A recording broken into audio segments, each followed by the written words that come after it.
सैनिक व त्यांच्या वारसांचा हक्क डावलून इतरांच्या अवैधरित्या नियुक्त्या, माजी सैनिकांचा आंदोलनाचा इशारा।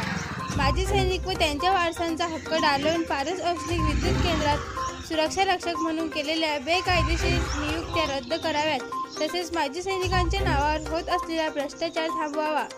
या मागणीसाठी येथील माजी सैनिक रतन डोंगरदिवे यांनी पारस औष्णिक विद्युत केंद्राचे मुख्य अभियंता यांना निवेदन देऊन आंदोलन करण्याचा इशारा दिला आहे।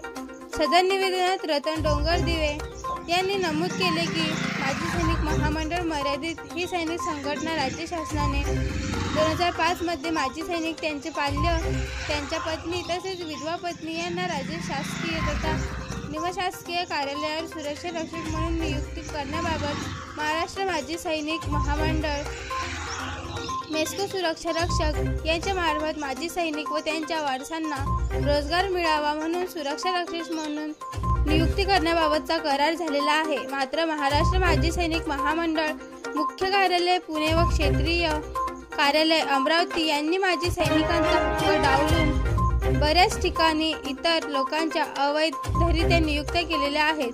पारस येथील औष्णिक विद्युत केंद्रात माजी सैनिक अथवा त्यांचे वारसदार असल्याचे कोणतेही कागदपत्र नसतानाही दोघा महिलांसह काही जणांना सुरक्षा रक्षक म्हणून अवैधरित्या नियुक्ती देण्यात आली आहे। सुरक्षा रक्षक म्हणून अवैधरित्या केलेल्या नियुक्ती रद्द करून त्या ठिकाणी पात्र लाभार्थ्यांची निवड करण्यात यावी, तसेच औ केंद्र पारस यांच्या वेज स्ट्रक्चर नुसार मेस्को सुरक्षा रक्षक यांना पगारवाढ करण्यात यावी, अन्यथा लोकशाही मार्गाने 10 दिवसांनंतर पारस केंद्रासमोर आंदोलन करण्यात येईल, असा इशारा माजी सैनिक रतन डोंगरदिवे यांनी दिला आहे।